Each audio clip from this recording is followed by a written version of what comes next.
Hoje, quem precisa do transporte público da capital foi trabalhar pagando mais caro pela passagem. Não teve jeito. O valor da passagem de ônibus em Belo Horizonte foi mesmo aumentado. Para quem precisa do transporte público, a palavra é uma só. Acho um absurdo. Eu acho um absurdo. Absurdo. A Justiça de Minas Gerais derrubou a liminar que impediu o aumento de quase 10% na última sexta-feira. E a justificativa ficou mesmo por conta da crise econômica. A demanda efetivamente pagante caiu. E isto provocou uma redução de cerca de 6% na receita tarifária, que é a receita que cobre os custos do sistema, custos esses que também cresceram nesta espiral inflacionária que o país vive nos últimos tempos. As novas tarifas ficaram mais caras já a partir da 0 hora de sábado. Este é o segundo reajuste em menos de um ano. Com isso, a tarifa mais usada teve aumento de 30 centavos. Passou de R$ 3,10 para R$ 3,40. Nossa passagem fica cara demais, né? Difícil demais pegar 2 ônibus. O valor já não é um valor acessível para todo mundo. O salário não aumenta nada, né? A regulamentação do uso de aplicativos no transporte individual de passageiros foi discutida hoje em audiência pública. O plenário, mais uma vez, foi tomado pelos taxistas. Palavras de ordem deram tom de uma audiência marcada pela revolta dos profissionais contra o aplicativo Uber, que estaria sustentando o transporte clandestino.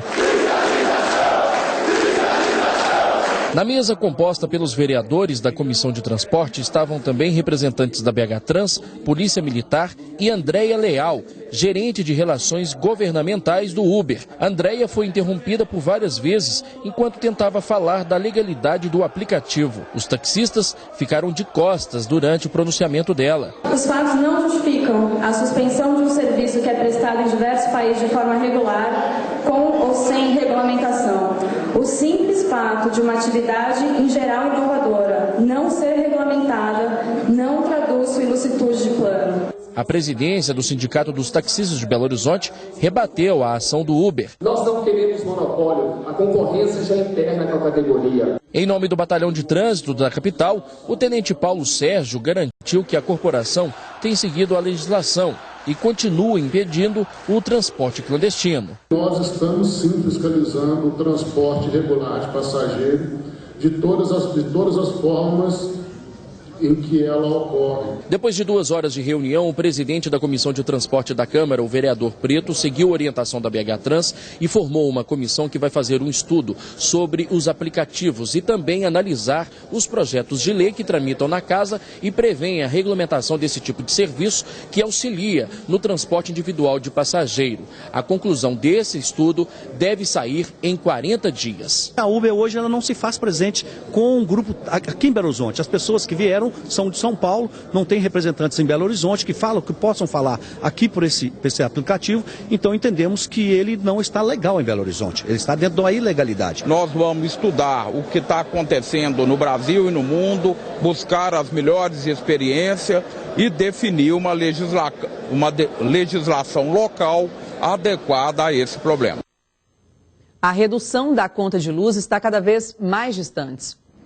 As usinas que param de funcionar são as que produzem energia com custo mais alto. O valor chega a ser até 6 vezes maior do que o das hidrelétricas. Isso porque as termoelétricas são movidas a combustíveis como óleo e carvão. A economia vai chegar a 5,5 bilhões de reais por mês. Com a decisão tomada pelo Comitê de Monitoramento do Setor Elétrico, deixam de ser produzidos 2.000 megawatts dos 12.000 gerados por mais de 1.000 usinas no país. A necessidade da energia elétrica produzida por 21 usinas caiu, principalmente por causa da desaceleração do crescimento da economia. O setor industrial, que é o maior consumidor no país, reduziu a produção e, com isso, está gastando menos energia.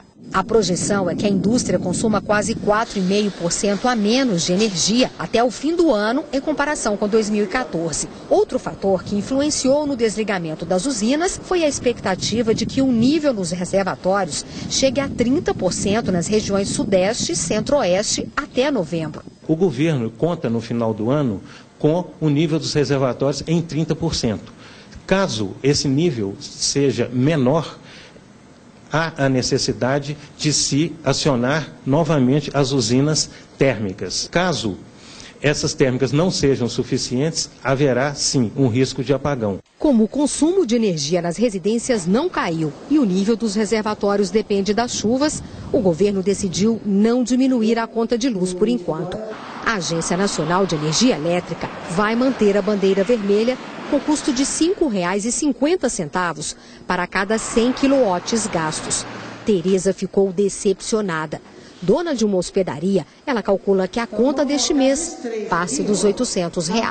Gostaria, precisaríamos pelo menos de um valor reduzido aí na conta, pelo menos 20%, uns 30%, O consumidor segue buscando alternativas para economizar. Nesta empresa de aquecedor solar em Belo Horizonte, já são 100 encomendas do produto por mês, um aumento de 30% nas vendas. Primeiro, ele vai te proporcionar um banho muito mais confortável.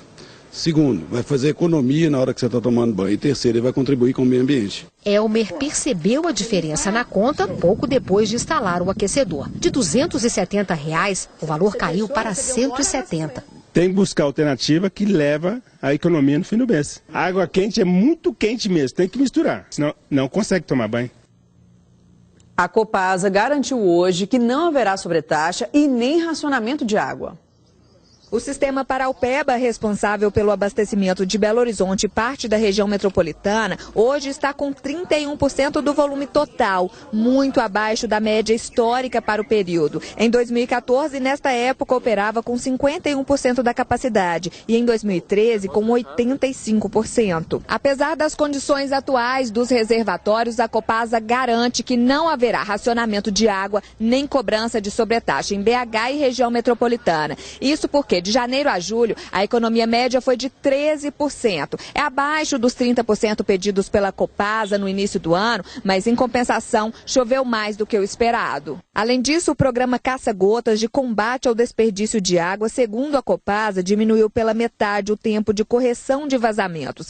Mas a garantia de que não faltará água vem de uma obra que será concluída em dezembro deste ano. A Copasa iniciou, com o apoio do governo de Minas, uma importante obra de captação de 5.000 litros por segundo no Rio Paraupeba. Essa captação vai permitir uma flexibilidade na operação do sistema, ou seja, nós deixaremos de ser integralmente dependentes do volume de água acumulado nos reservatórios e passaremos a poder utilizar, quando necessário, a água captada diretamente no Rio Paraupeba. Essa é a segurança que o sistema nos dá. Ainda assim, a Copasa pede que a população continue economizando água, principalmente em agosto e setembro. Boa noite, até amanhã.